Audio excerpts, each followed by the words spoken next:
So, welcome everyone. Guten Morgen hier aus einem eiskalten und sonnigen Washington DC. Ich darf Sie herzlich willkommen heißen zum jährlichen Handelspolitik-Update des Außenwirtschaftscenter Washington. Ich darf mich noch kurz vorstellen. Mein Name ist Irene Lakageneder. Ich bin die Wirtschaftsdelegierte hier in Washington DC und ich darf Sie durch das heutige Webinar begleiten und es moderieren. Ich freue mich, dass wir wieder so viele Interessenten und Interessentinnen und Teilnehmerinnen hier begrüßen dürfen, virtuell. Es wundert mich ehrlich gesagt nicht, die USA und hier vor allem die US-Handelspolitik ist ja derzeit in aller Munde. Und das Interesse an der US-Handelspolitik und generell an dem, was hier in den USA gerade passiert, ist riesengroß. Was verständlich ist, die USA ist die größte Wirtschaftsmacht der Welt. Sie ist zweitgrößter Exportmarkt für Österreich. Das heißt, alles, was hier passiert im Bereich Handelspolitik, hat natürlich große Auswirkungen auf Österreich, auf die EU und auf die ganze Welt. Ja, es wird in diesem Jahr natürlich sehr, sehr viel Neues geben. Wir werden uns in diesem Webinar aber auf handelspolitische Themen konzentrieren. Es ist natürlich rundherum auch sehr viel anderes, Spannendes, Neues, das passiert. Aber wie gesagt, wir haben hier jetzt eine Stunde und wir vom Außenwirtschaftscenter konzentrieren uns natürlich auf die Fragen, die für Unternehmen wichtig sind, die für österreichische Unternehmen wichtig sind, die für die österreichischen Niederlassungen hier in den USA wichtig sind. Das heißt, das ist jetzt der Fokus der nächsten Stunde. Ich freue mich sehr, dass wir wieder die Expertin Nicole Bivens-Collinson als Sprecherin für unser Webinar gewinnen konnten. Und ich werde sie jetzt gleich vorstellen, aber davor möchte ich noch so ein paar administrative Hinweise geben, ein paar Housekeeping Rules. Wie immer würde ich Sie bitten, dass Sie die Mikrofone ausgeschalten lassen und auch die Kameras ausgeschalten lassen. Möchte Sie noch einmal darauf hinweisen, dass dieses Webinar aufgezeichnet wird. Das heißt, man kann das Webinar danach auf unserem YouTube-Kanal wie immer nachsehen und nachhören. Die Präsentation der Sprecherin werden Sie in den nächsten Tagen per E-Mail bekommen. Und Sie können natürlich Fragen stellen. Bitte stellen Sie sie hauptsächlich im Chat. Also es gibt einerseits die Chat-Funktion und die Q&A-Funktion. Beide können Sie gerne nutzen. Ich werde diese Fragen mir dann anschauen und sie der Sprecherin stellen. Sie können auch die Hand heben, wenn Sie möchten, und dann werden wir Sie zum Schluss aufrufen, sodass Sie Ihr Mikrofon unmuten können und Sie die Fragen auch selber stellen können. Ja, ich glaube, das war es eigentlich an administrativen Hinweisen. Ich würde Sie jetzt dann nicht mehr aufhalten und gleich in medias res gehen. Wie angekündigt, die Präsentation wird auf Englisch sein. Unsere Sprecherin ist Amerikanerin und English Native Speaker. So I will switch now to English for my introduction of our speaker, Nicole. Nicole, welcome, and I'm so glad that you agreed to be our speaker again this year. This has become like a tradition now. I don't know, it's probably the 5th or 6th time that you're a speaker for our webinar. So Nicole, I think so, yeah. Yeah. So Nicole is a managing principal, operating committee, and international trade and government relations practice leader with Sandler Travis Rosenberg here in Washington, D.C. She has more than 30 years of experience in the areas of trade and international relations, government, and public affairs and lobbying in the U.S. Before, she used to be Assistant Chief Negotiator for the Office of the U.S. Trade Representative, the USTR. So she knows both sides of the coin, which makes her experience and her knowledge even more valuable. So without further ado, I would like to hand over to you, Nicole, and we're really interested to hear what you have to say. Thank you. Great. Thank you so much, Irene. And it's always a pleasure to be back again speaking with all of your members. So when we first talked about having this, we knew that the Trump administration, well, we didn't know who was going to be a president, I think, when we first talked. But then we found out that it would be President Trump. And then on his first day in office, we saw a lot of activity. So I know there's a lot of interest in many different things, but what I wanted to focus on today is a little bit about what trade actions he has taken and what that might mean for traders. So Yes. Das Raumaudio eigentlich, oder? Hast du so gehört? Ja, habe ich. Aber da hast du es nicht absagt. Okay. Sorry. One of the things I wanted to do is take a look at one of the first memorandums that the president introduced, and it's the America's First Trade Priorities. And as you can see there, this is a quote by the president speaking to what his intentions are and what he plans to do going forward. It had a lot of action, a lot of action. So this is a quick summary of who is going to be doing which kind of action and when those reports are due. So you can see that he's going to be asking the commerce, the entity that is in bold is the entity that is taking the lead on addressing this issue. So he's asking his new Commerce, Treasury, and U.S. Trade Representative to work on the trade balance issue. And he's asking to look at all those countries with which we have a trade deficit and give me a recommendation on what I should do. Now, one of the things that first came to my mind is there is a provision of our law that's section 122. So you may hear this number like you hear the section 301 tariffs on China, the section 232 tariffs on steel and aluminum. You may be hearing about section 122 tariffs. That is a provision which allows the president to declare that we have a trade imbalance with certain countries, and as a result, to impose a 15% tariff on countries. Now, the law says that that tariff can only stay for 150 days, but it can be extended. So one of the first things that the president can do as an analysis of the trade balance is to look at all of those countries with which we have an imbalance, and those include the EU. EU clearly is one of the countries with which we have a trade deficit. Mexico, Canada, China, many other countries included in that list. Israel, for example, is on that list. So there's a lot of countries where they export more to the United States than we export to them. He could very easily make a declaration. There's no investigation. There's no requirement for a public announcement, for a public comment period, for hearings, nothing. He can just make the decision and impose the tariff 15%. And my belief is once they impose this 15% tariff, it is not going to go away. There is nothing in that law which would provide for an exemption or an exclusion. It would be up to, I believe, the countries to come and negotiate and try to make a deal with, as he has said, the best deal maker in the world to get out of those tariffs. So this could be a method by which he imposes tariffs on a lot of other countries. And then you'll see several other areas which, I mean, the creation of this new external revenue service, I mean, for me, it made me giggle. It made me laugh because we have the Customs and Border Protection. And what do? They collect all of the tariffs, all of the duties, all of the fees, everything on any imported merchandise. So we already have an external revenue service. It's called the Customs and Border Protection, but I'm not sure exactly what this ERS will do, but we'll see. They're going to have a recommendation. Then you can see there's several other areas that I think might impact particularly Austrian traders, because they're going to be looking at the US dollar. They're going to be looking at currency manipulations.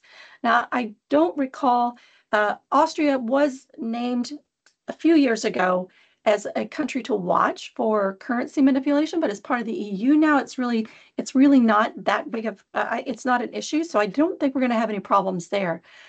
He has asked that a review be conducted on the de minimis. Some of you may have heard about the de minimis. This is a provision that allows goods valued less than $800 to be imported every day by one person each day without having to pay any duties at all.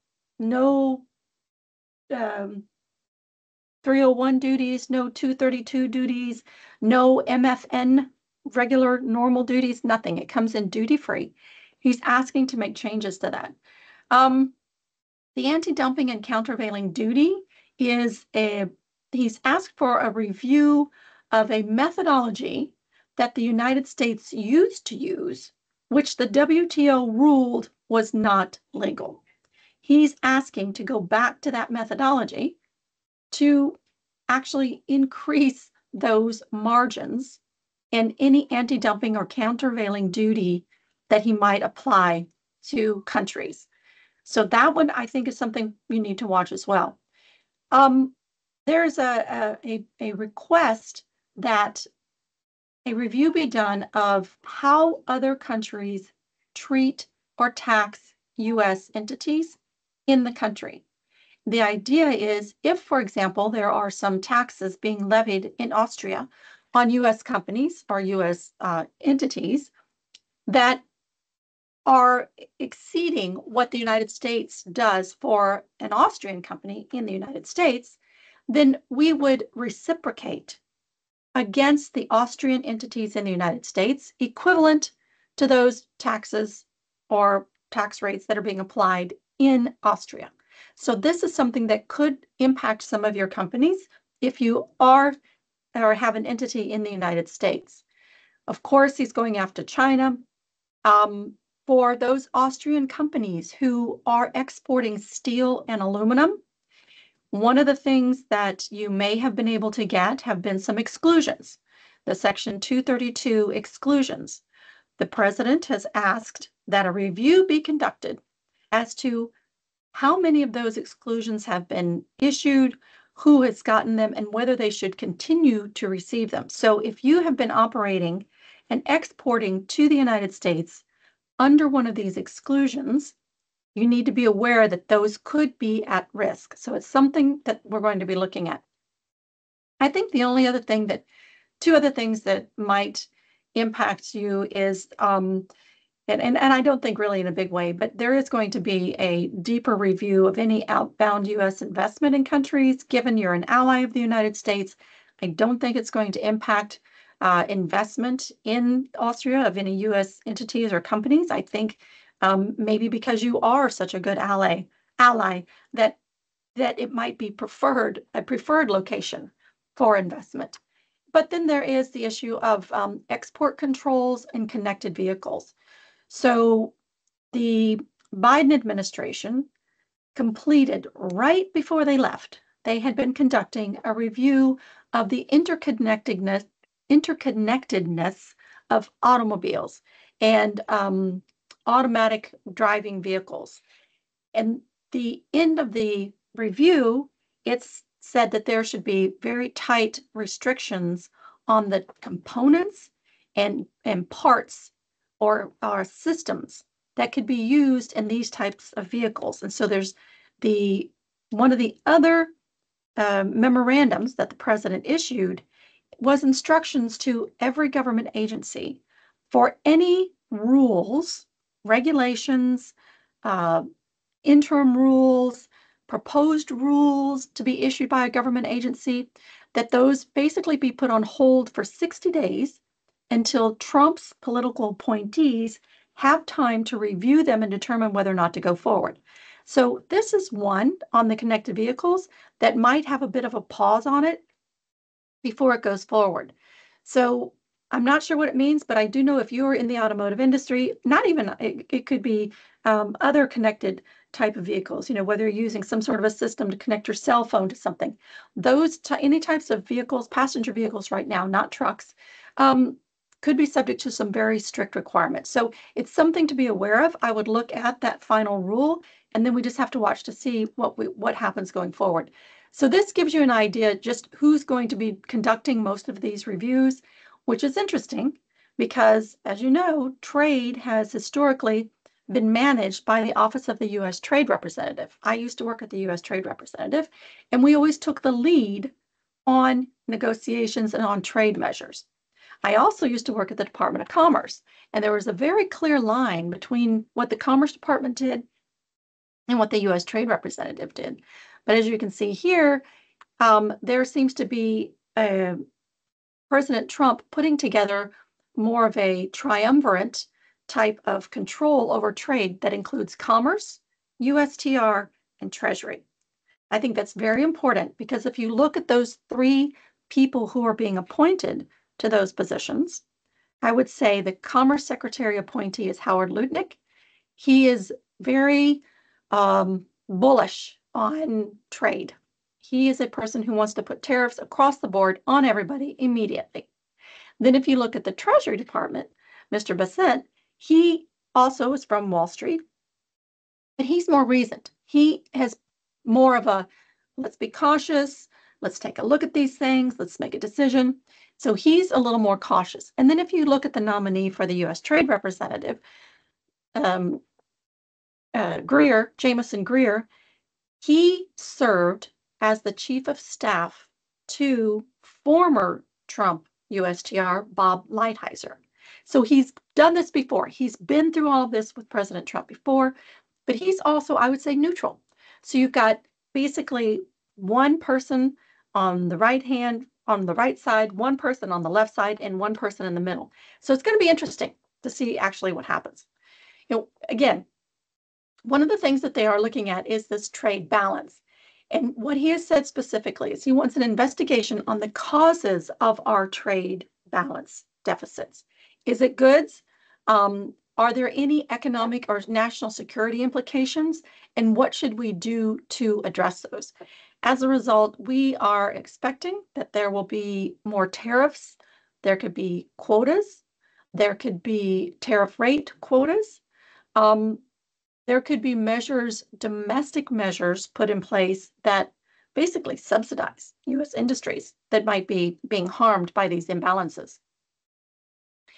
As I mentioned, he's asked for reviews of lots of different actions, but one of the things I think is key, you've heard of, as I mentioned before, a Section 232 investigation. That's how we got the tariffs on steel and aluminum. You've heard of a Section 301 investigation. That's how we have the tariffs on China. But you haven't heard of some of these other provisions. Here, he has identified basically every provision of law that we have today, which would allow him, as the president, without having to go through Congress, to take action. So he's looking at the Constitution.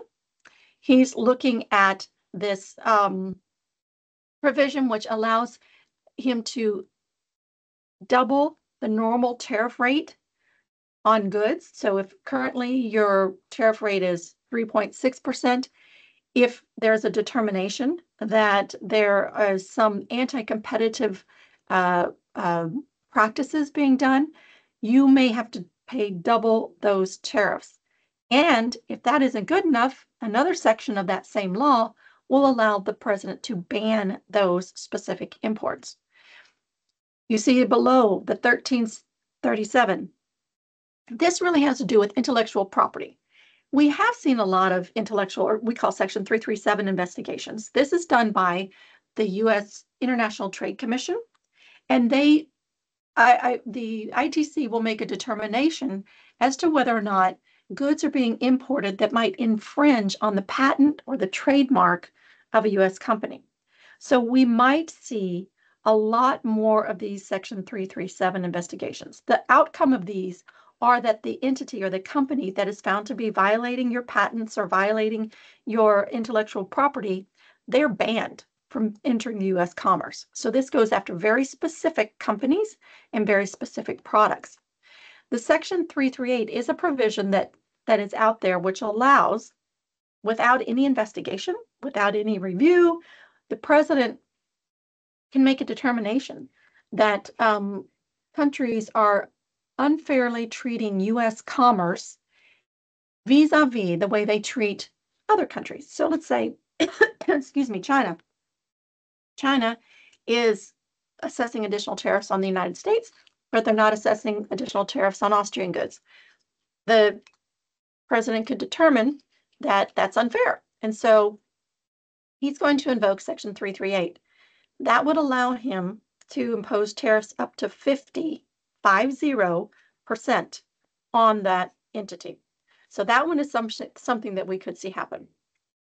The Section 201, you've seen before, that was something that was put in place, for example, on large washing machines against the Koreans. It was put on solar panels. Section 203 is another provision that would allow tariffs. Section 301, you're familiar with. There's also the International Emergency Economic Powers Act, the IEPA. This is what the president just recently, in another memorandum, invoked with respect to the US-Mexico border. He said, I am invoking under the IEPA to declare that the Mexico border is an economic threat to the national security of the United States because of immigration. That making a declaration of an emergency under the IEPA allows the president to do basically anything he wants. And in this instance, his declarations with respect to our border with Mexico, he's going to, excuse me, he's going to send our troops and National Guards to the border. He also asked that the agencies look at our different trade agreements, our free trade agreements, to see if there's something under there that we could do to address it. He is going to, he's asked the government to go ahead and begin seeking public comment on the US-Mexico-Canada agreement. You might recall that was renegotiated and a review mechanism was put in place that every 6 years, the agreement would be reviewed to see if it needed to be updated, changed, canceled, whatever. That review actually is due starting July of 2026. What he has asked is that the solicitation of public comments begin now. So if you have an entity that does some trade between the US and Mexico or US and Canada or functions in that area, you can make comments on that. He also said that he wants to look at different countries on a bilateral basis and start looking to see if there's some way we could do some trade agreements, or to look on a sector-specific basis. And that could be, you know, let's look just at the automotive industry, or let's look just at the, I don't know, small electronics industry. You know, one of the big barriers between the US and EU reaching an agreement was the fact that was really, a lot of it was around agriculture, subsidies on agriculture. And it might be possible under this new idea that the president's putting forward to exclude the agriculture sector from any type of an FTA. I think there's many industrialists who would like that because, you know, having free access into the United States would be great. So that might be something that the EU and the US pick up again. So we'll see, you know, what comes out of this review. I mentioned the Section 232. He's asking to look at other industries in the United States that might be sensitive to imports. And with respect to steel and aluminum, he wants a review of any of the, as I said, the exclusions that have been granted, any of the quantities that have been granted, and we could see some changes in that process. So if you are exporting steel and aluminum or those targeted derivatives, there could be some changes. In addition, there could be some additions. Under this review, they could determine that more steel derivative products or more aluminum derivative products should be included under these tariffs. So this is something I think we need to watch. And again, they have until April the 1st. The export controls. This is something that, you know, given the relationship between the United States and the EU, there's always been a pretty robust flow of trade and commerce with not a lot of limitations as to what products can and cannot be traded between the two. This review is going to be looking at some of our existing allies and existing relationships to determine if there should be some revisions. Now, I don't expect there's going to be any revisions vis-a-vis Austria, but there could be some revisions, for example, made on potentially some of the European countries that may be more leaning away from democracy and the rule of law. And there are some, I'm not going to name any names, but I think you guys know a couple of those countries where the current leadership is making some questions, making it questionable about where they are. And so we could see some limitations coming about as a result of this. So that, again, is something to watch. Now, one of the things that, so let me just say, that's really a very, very brief look at what that memo says. It's very long. You're welcome to look at it. It's on the website. And you can see that they have a very an aggressive agenda that I just don't know how it's all going to be done by April the 1st, but we shall see. So we're going to watch that closely. The other thing I just wanted to bring to your attention is that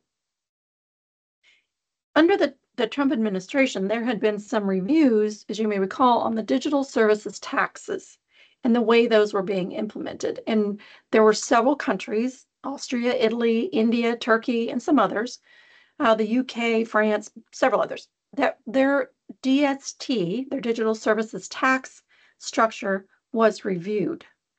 Now, after an investigation, and they did a Section 301 investigation, which is the same investigation that they launched on China, USTR started in 2020, and in 2021, they made an affirmative determination that, yes, this DST in Austria would harm U.S. companies. And therefore, we recommend that you impose some tariffs. However, the recommendation and a suspension were made on the same day because they said, we're going to suspend applying these tariffs for 180 days because at that time, many of the countries were involved in the OECD discussions on taxes and tax regimes. The idea was, let's give some time to these countries to see if we can reach an international agreement as opposed to a country-specific DST. And we did reach an agreement, right? So that meant in November 18th, later that year in 2021, the US terminated the tariffs, provided that Austria met its obligations under the OECD agreement. Now, there's a Pillar 1, there's a Pillar 2. You can look at that agreement to see where it is. But Austria hasn't done everything in those agreements, which means the Trump administration could reimpose or resurface or threaten to resurface these tariffs. So here are the products that were targeted for additional tariffs. These are 25% tariffs. So if you're working in any of these, if you're making any ceramics, you're doing any glassware, if you're doing any copper alloys or frames or binoculars or microscopes, if you trade in those areas, it's possible the Trump administration could resurface these tariffs. So I just wanted to make sure you know that there's already some existing potential tariffs that could come into place, waiting for the Trump administration to take action. The other thing is, how do you excuse me, one moment. The other question is, how do you react to these tariffs? What do you do?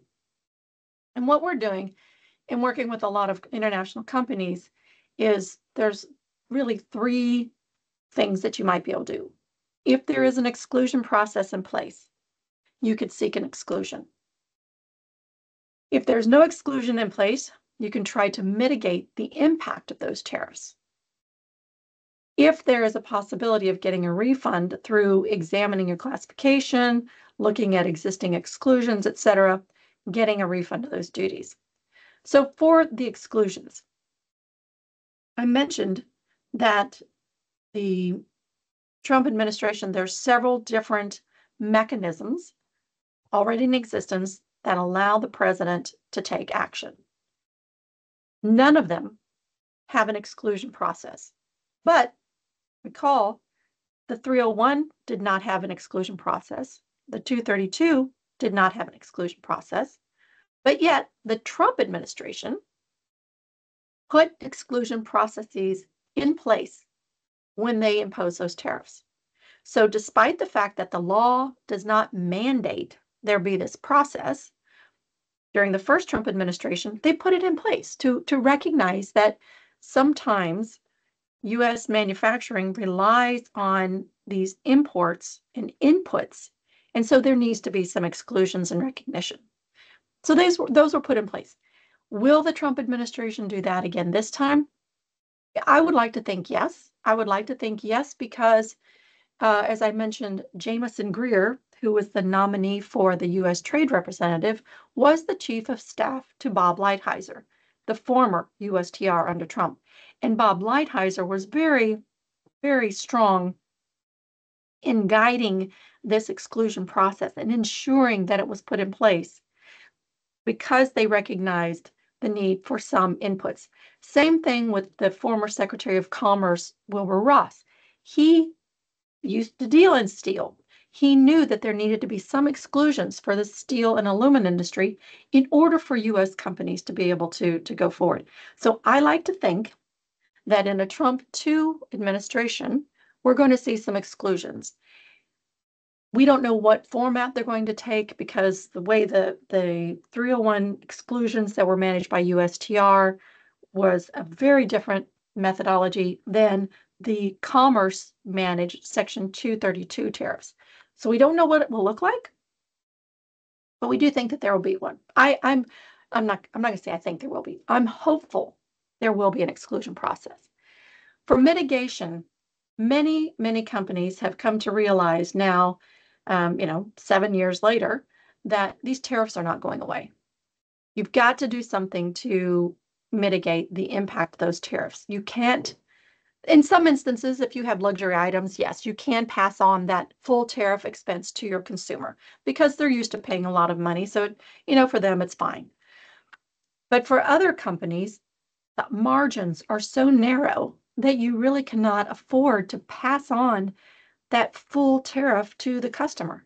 But yet you can't afford to absorb that full tariff. So there are, in the United States, ways that you can mitigate or reduce the duty liability for your goods. There's different schemes, and they are 100% legal.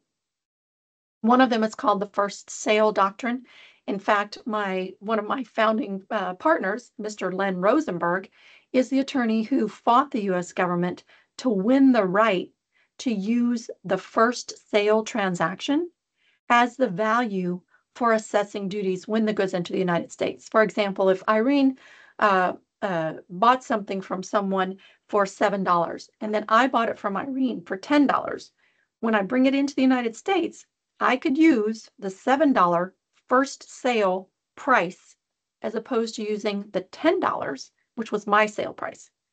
That doesn't get rid of my tariff, but it reduces the amount of tariff I have to pay. There's other valuations mechanisms you can use. There's reconciliation methodologies, and these are all very much codified, tried and true. Companies have been using them for decades in order to reduce their tariff liabilities, and it's something that we work on all the time. And then lastly, there is refunds. And one of the things we found is companies don't always look at their products as they evolve. For example, you may have started producing a camera. Well, then the camera evolved into sort of a small computer. And then it evolved into let's say a drone. I had a little drone that I used to fly around, and it was really fun because I could just fly it around the house, and it was like this remote control thing. Well, then we started developing drones that had camera functionality. Then we started developing drones that had imaging, camera, other computer locator information. And so at that point, is this just a flying machine? Is it a recording machine? Is it more of a camera? If it could drop a payload of weapons, is it a weapon? All those questions someone may not have looked at over the years. And they're classifying that product the same way they classified it 15 years ago. And that product has evolved, 10 times since the first classification. We help, one of the things that we do is we look at companies who are bringing in products. Is it being classified properly? Is there a way to get it out from under the tariffs? Maybe you're paying a 25% tariff today, and we could find you a way to only have to pay a 10% tariff if you classify it correctly or change the classification because the product has evolved. So we do a lot of that with companies. I can just tell you, with no names released, last week we worked with a company because the product they made really had evolved, and we argued that it should be classified in a different tariff number. Customs agreed with us, and that company is going to get $12 million in a refund. So there are really solid ways to try to get around the tariffs or deal with them, or at least minimize, because look, tariffs are coming. I talked a little bit about what the the Trump administration is doing, but I didn't really mention to you what Congress is doing. You may also know that President Trump wants a big, beautiful bill that makes the tax cuts that he gave to U.S. corporations and individuals in 2017 permanent, that further reduces U.S. corporate tax from 21% to 15%. Problem is, somebody's got to pay for that. Where's that revenue going to come from?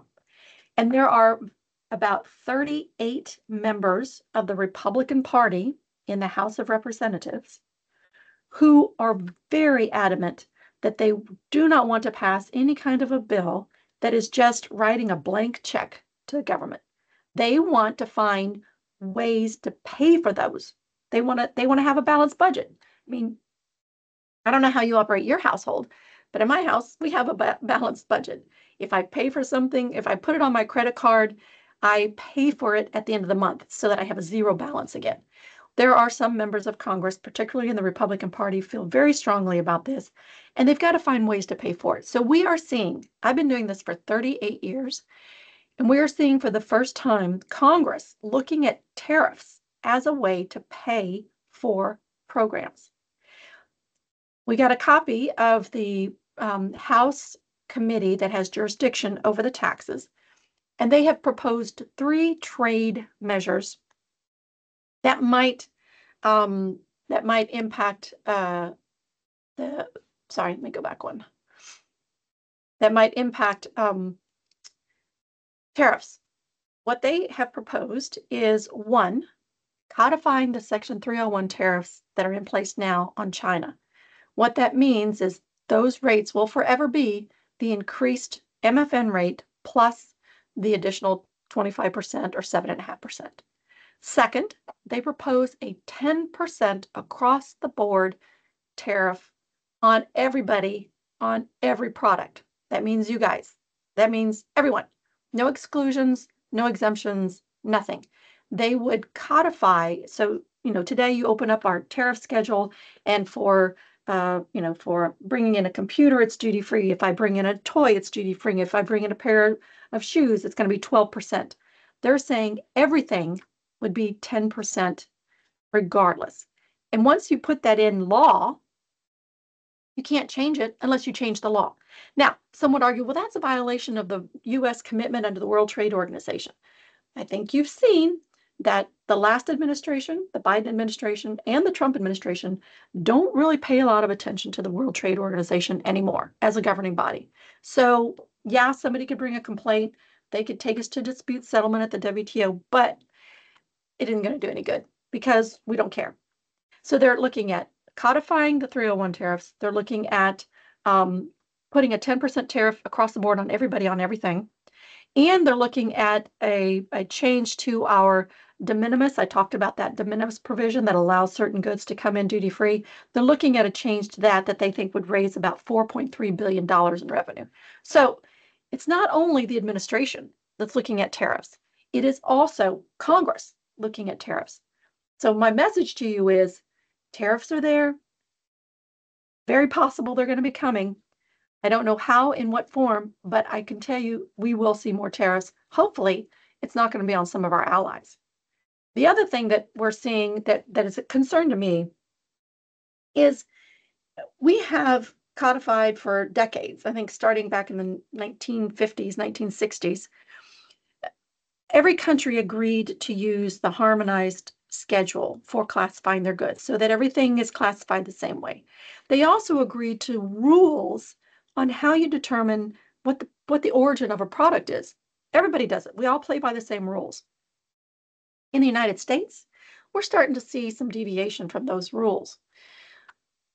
For example, we have seen, especially in anti-dumping and countervailing duty cases, where if there is a 100% tariff on a certain product coming in from China, that suddenly that product is going to, let's say, Cambodia, there are substantial transformations taking place in Cambodia to make it a new product. So when it comes into the United States, it's going to be considered a product of, because the country of origin is now Cambodia, but it was made from a Chinese input. What the anti-dumping countervailing duty is now saying is, despite the fact that there was substantial transformation that took place, despite that there is a new country of origin under all of our rules, if it is subject to the anti-dumping and countervailing duty and use that Chinese input, it's going to be subject to those duties. So if in Austria you have some products that are coming in that use inputs from China, and you believe that you are doing substantial transformation, it's possible that the US could modify our current law so that if that input has a Section 301 tariff on it, for the value of that input in your finished product, you would have to pay that additional duty. This has been surfacing. It's been floated as a law in Congress. We recently saw the Biden administration take a similar action on steel. They made a declaration that if you have a steel or aluminum product that is coming into the United States from Mexico or from Canada, unless that steel has been melted and poured in Canada, United States, or Mexico, no matter what you did to it in Mexico, no matter what substantial transformation you did to it, it cannot be entered duty-free under our free trade agreement, because it has to, any steel product has to be made from steel melted and poured in the United States, Canada, or Mexico. That's a huge rule change, huge rule change. They did that for Section 232 tariffs. I can see them doing that for other tariffs as well. So it's something to watch. I think it's something particularly the EU needs to be aware of what might happen. So with that, I will take a break and we can take some questions. Thank you, Nicole. Yes, my microphone is on. Thank you, Nicole, for your explanation. So there was a lot of information, and we did get a lot of questions. So we will see. I'm looking at the time, whether we will manage to go through all of them. We will try. Otherwise, if we do not manage to go through all of them, we're happy to follow up afterwards with the individual people. So let me start with one question, which is regarding exclusions to Section 232 steel imports. Do you have a recommendation where to look for updates if there were any changes, a website, for example? So yes, the Commerce Department maintains a pretty good portal on 232. It is a searchable database, so you could search as to if a certain product has been given an exclusion. Maybe you make something and you want to see, has my product ever received an exclusion? You can go there, put in the very much details, see if an exclusion was granted. Then when you prepare yours, you can say, oh, here's the product. And by the way, you've already given exclusions to X, Y, and Z company. So it is a very good portal. They also do post any proposed changes, new rules or regulations that they might make there. So I think that's a good place to go. They have a pretty good, robust portal for steel 232. So we will probably be able to share the link once we send out the email with the presentation. So this will be helpful probably for the audience. All right, let's go to the next question. First price as a basis for duties. Does this also work if I buy a product from an affiliated company? That is a great question, and the answer is yes. One of the things that you can do is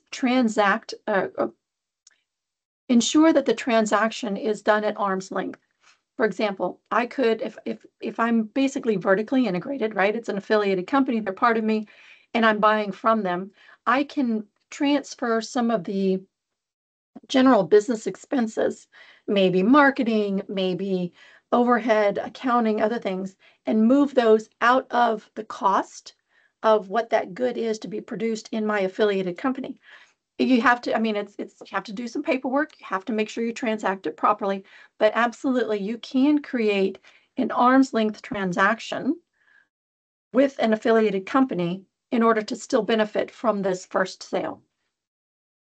Okay, thank you. Then let's jump to the next question, which is similar to the first one. Is there also any link to see a summary of exclusions, special focus on copper alloys and titanium powder?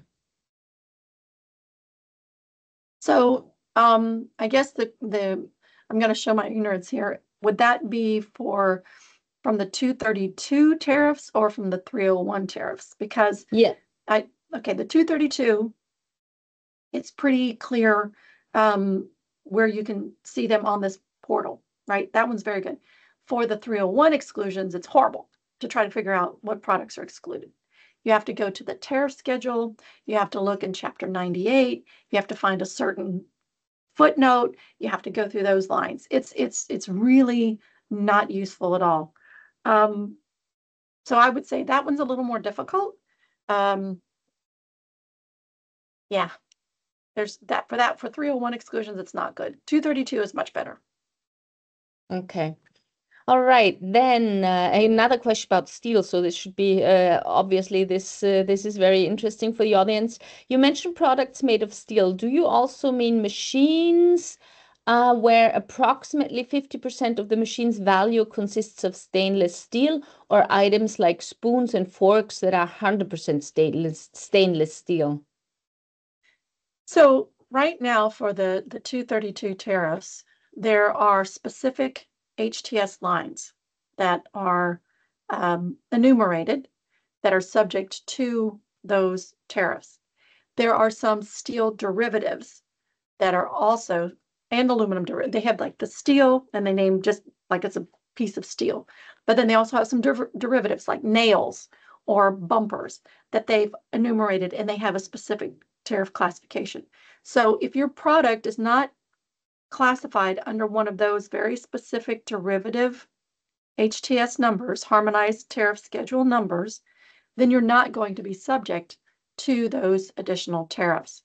You might, that's why what I was saying is it is possible that the Trump administration, during this review of the 232 tariffs on steel and aluminum, may choose to increase the derivatives, expand it beyond. There's only about, I don't know, 10 or 13 HTS lines that are currently included in the steel and aluminum tariffs, but they could expand that to other products. So that is something that I would be watching. But generally, I would say if you have a machine that is basically made of steel, the machine itself isn't going to be under that. Okay, thank you very much. One question just came in. Are consumer electronics products from China or from EU also concerned by new tariffs? I mean, I'm going to let you answer that, but just to note, so since Monday, since the inauguration, there have not been yet any tariffs. So maybe it's new tariffs are still coming and we don't know what's going to come. But Nicole, I want to leave it up to you to reply. Well, there's new tariffs coming. Yes, there will be new tariffs. You know, I think President Trump was a little not happy with his team because he wanted to put tariffs on day one. I think because they could not reach an agreement on how to apply those tariffs or where to apply them, that the agreement was, let's do this study. That's why he put out this memorandum for basically 60 days. Let's do a study, give me recommendations.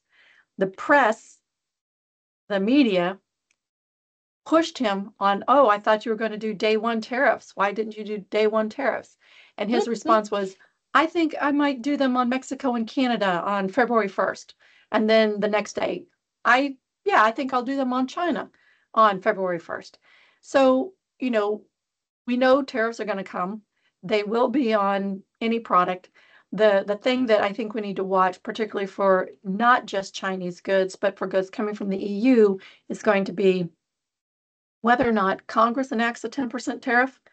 And like I say, I think part of the reason why tariffs did not go on across the board as President Trump had said he was going to do is because the Republican Speaker and the House of Representatives went to him and said, please don't put those tariffs on products. Let us do that so we can count it towards offsetting your tax.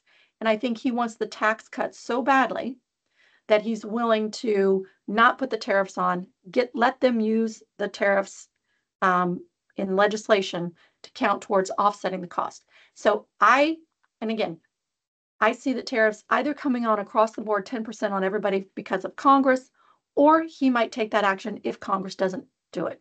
So I see him coming. Yeah. So there's a lot of unknown. It's just a lot of things we expect to happen, but we don't know exactly when. Yeah. So one question is actually a question that I can reply to. So our company is greatly affected by Section 301. Is there a newsletter from the WKO in which news will be shared on this section? So that is a very good point.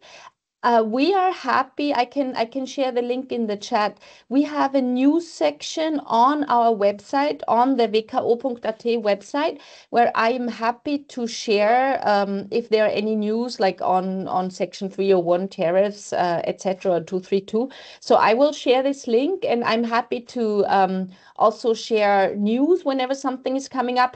And you can also send us an email to let us know that you are very interested in this topic. And then we can maybe, I don't know, put together like an email list and then send out emails to those companies that let us know that they really want to know. So next question. I mean, there's a lot of questions. Again, I don't think we're going to manage to go through all of them. I'm sorry. Some of the questions also I want to specify. I'm not 100% sure if they were asked at the beginning of the presentation. Sometimes if I didn't look at them in the moment they were posted, sometimes it's hard for us to know what exactly you're relating to. So maybe you can specify your questions a little bit. Like there's one question, is the EU considered one country under this plan? Now, I'm not exactly sure which plan this question relates to. So maybe if you can rephrase and ask the question again. Again, one question from the beginning, how will WTO respond to these potential duties and what do you expect? I'm sorry, ask that again. How will the WTO respond to these potential duties? What do you expect? I think that a country could bring a dispute settlement case against the United States, and they could rule that the United States is not entitled to do so. But the US could then appeal, and there is no appellate body. So it dies. The WTO is rendered completely useless in trying to effectuate any change. So I would say that's one way to look at it. Yeah. So the situation with the WTO in general is a complicated one and has been for years. Yeah. So another question, can WTO share data on where we have a trade deficit and are at higher risk to get put under investigation? Again, I'm not exactly sure what exactly you're relying to. I mean, in general, Austria and the EU, they both have a trade surplus with the US, and the US does not, or especially President Trump, he does not like that. He's not very happy about this. Although not to forget that the US has a trade surplus when it comes to services. So the EU and Austria, we only have a trade surplus when it comes to goods. And there it is especially things like machinery, automotive parts.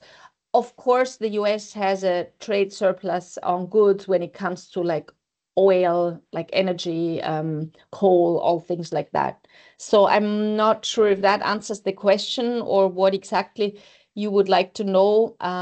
Yeah, you could also specify later on.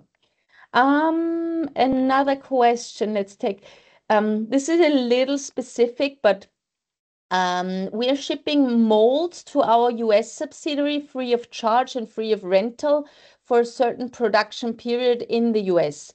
Is the import still possible by using a pro forma invoice with customs value only? Which customs tariff would apply now? And which one would apply from April 1st onwards? The customs tariff number chapter is 7308. So this is quite specific. It is very specific. I would have to take a look at it.